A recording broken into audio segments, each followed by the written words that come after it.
ทุกคนเคยได้ยินเคยเห็นผีหายกวักบ่ที่มันอาศัยอยู่ตามต้นไม้ใหญ่บ่ว่าจะเป็นต้นไม้ไห้ต้นย่างที่มีขนาดใหญ่เมื่อเฮาไปเฮ็ดผิดกฎป่าไปฝอยไปด่าไปขี้ไปเหี่ยวอยู่ตามต้นไม้ใหญ่เมื่อเฮานอนกลางคืนแล้วมัน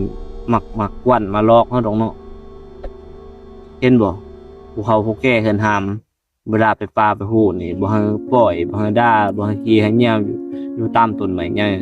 ก็ย้อนนี่แหละเนาะมันมีสิ่งลี้ลับที่เฮาแนมบ่เห็นสำหรับเรื่องนี้ก็เกิดขึ้นมาประมาณ20กว่าปีที่แล้ว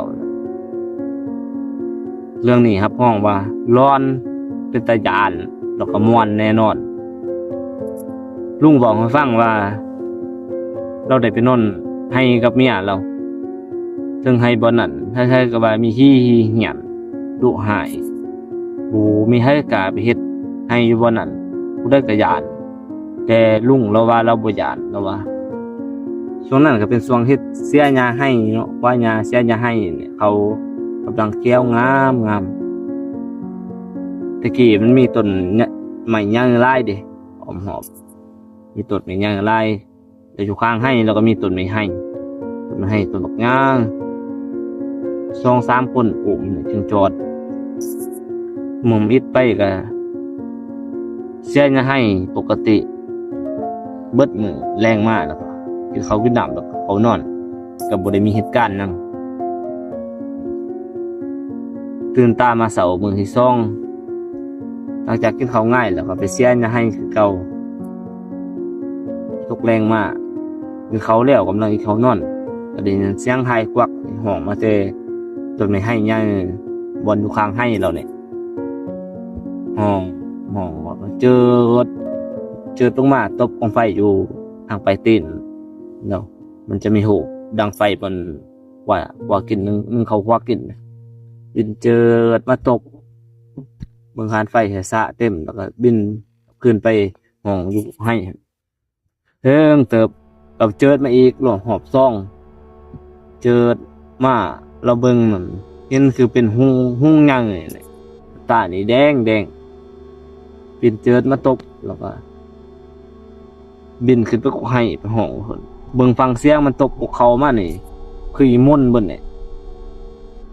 บินเจิดมาหอมพี่3พี่เราจับต้นฟืนอยู่กองไฟนี่กวางดึกน้ำกลแล้วมันก็บินนี่เข้าไปในป่าแล้วก็มิดเลยพอตื่นเช้ามาเราไปเบิ่งนั่นบอลมันตกนั่นบ่เป็นหยังมีแต่บอลเล่าวันกวางมันฟื้นดึกโดนฟื้นไปบอลได้คือนั่นมุนบ่เนี่ยแต่บอลมันตกเบิ่งฟังเสียงตอนมันตกเนี่ยคืออีมุนบ่เนี่ยแต่เราไปเบิ่งมื้อเช้านี่บ่เป็นหยังนอกจากนั้นเราก็มาเสียหญ้าให้ก็บ่ได้ใส่ใจก็มาเสียหญ้าให้จนช่วยมีพี่น้องอยู่บ้านมาบอกเราอยู่บ้านก็มาบอกเราว่าลูกเราอยู่บ้านไข้แห้งแล้วเรากลับไปเบิ่งลูกหลังจากนั้นเราก็เก็บเครื่องเก็บของแล้วก็เมื่อบ้านเมื่อไปเบิ่งลูกไปเบิ่งก็ปรากฏว่าไข้แห้งแฮะไข้จับเบิ่งคิงก็โตฮ้อนแล้วก็สั่นอยู่เขาเจ้าก็หายาขึ้นเมืองฮ้อยาขึ้นเมืองให้กินแต่กี้มันบ่มียาล่วงนี่มีก็บ่ได้เขาเจ้าก็ฮ้อยาขึ้นเมืองให้กินฮ้อยาหยังให้กินก็บ่ดี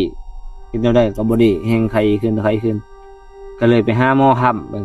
ไปหาหมอห้ำย่างเบิ่งหักเขาเจ้าหักใหม่มึงคนเคยเห็นบอกเขาเจ้าหักใหม่บ่เอาไม้ตอกเขานี่แหละมาหักแล้วเขาไม่มีวิธีเขาก็เจ้าเนาะเราไปหาหมอห้ำนั่งเบิ่งหมอห้ำก็หักหวังว่าโอ้ลูกเจ้านี่มีแนวเฮ็ดแนวตองเด้อมีฮีนี่เฮ็ดทางหมอห้ำว่ามีฮีบนให้พวกเจ้านี่แม่นพวกเจ้าไปเฮ็ดกดบ่เฮ็ดไปปล่อยไปด่าบ่เมียเราก็ว่าบ่ได้เฮ็ดหยังหมอก็ว่าฮีนั่นอยากกินข้าวนำแล้วก็ต้องได้ไปขอขมาลาโหดเพิ่นเป็นอีกช่วงอีกเช้าลุงก็ไปเฮ็ดคือหมอว่าเนี่ยเฮ็ดให้เขาเนี่ยเฮ็ดให้เขาแต่ให้เขาแล้วก็ได้ไปขอขมาลาโหดกันเด้ ก่อนที่เราไปเฮ็ดเราก็ได้แป้งกองไฟไปข้างต้นไม้ให้ย่างบนทุกข้างให้ดอกแป้งกองไฟกองไฟไปกองบักย่างแล้วเราก็บอกเราบอกเอาอันหมู่เราเอาลูกปืนพกมาให้ลูกปืนพกไอ้เขาป้อนใส่ดิปืนพก60เขายิงมาแต่สมัยสงครามแล้วบ่แตกหมู่เรามาบอกผมฟังแล้วเราบอกเอามาให้เขานั่นก็ยังให้เนาะเอามาให้แค่เราก็ได้มาแล้วก็เอาไปเฮ็ดหาเขาให้ที่เนี่ยที่เฮ็ดให้ลูกเราน่ะเอาไปหอดบนให้เราบนต้นให้เราก็เฮ็ดหาเขาแต่งหาเขาว่าแล้วก็เราจมเราบอกมันเนาะพอเข้ามาละโหดแล้วก็บอกทางมาเอาหาเขาเนี่ยหลังจากเว้าแล้วเบิดแล้วเราก็จูดมันเนี่ยจูดกองหาจูดกองไฟจูดมันไม่ได้แล้วก็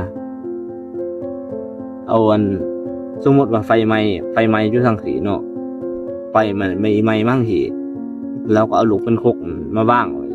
ไว้ข้างๆกองไฟแล้วหีบย่างเมื่อบ่าพอแต่เราไปวิทย์ให้ลูกปืนแล้วก็แตกแค่เนาะแตกทมเมืองฟังเสียงในกล่องผ้าไปเนี่ยความไม้เรานั่นอีหังที่ให้มากินเขาแล้วอีหังระเบิดลูกปืนหันแตกใส่ที่ใต้นะเราซูนให้ที่มาเฮ็ดให้ลูกเรามาบานมาเบิ่งลูกก็แห้งไข้กว่าเก่าแห้งไข้แห้งหอนก็จำเป็นได้ไปเฮ็ดมาได้ไปเฮ็ดหาเขาได้ก็ขอเข้ามาละโหดมาเพิ่นบ่พอใจไปเฮ็ดแบบนั้นเพิ่นก็ไปเฮ็ดหาเขามาไปขอไปเล่าไปขอเข้ามาละโหดมาแล้วจึงดีช่วงนึงเศร้าลูกเราก็ค่อยๆเศร้าไปแล้วเศร้าเอ้านี่ก็เป็นเรื่องราวของเมิดที่หลายได้นำมาเล่าในมื้อนี้เนาะถ้าคุณคิดเห็นแนวใดก็คอมเมนต์ตำหนิติชมกันได้เด้อขอคุณนอนหลับฝันดีพบกันในคลิปต่อไปบ๊ายบาย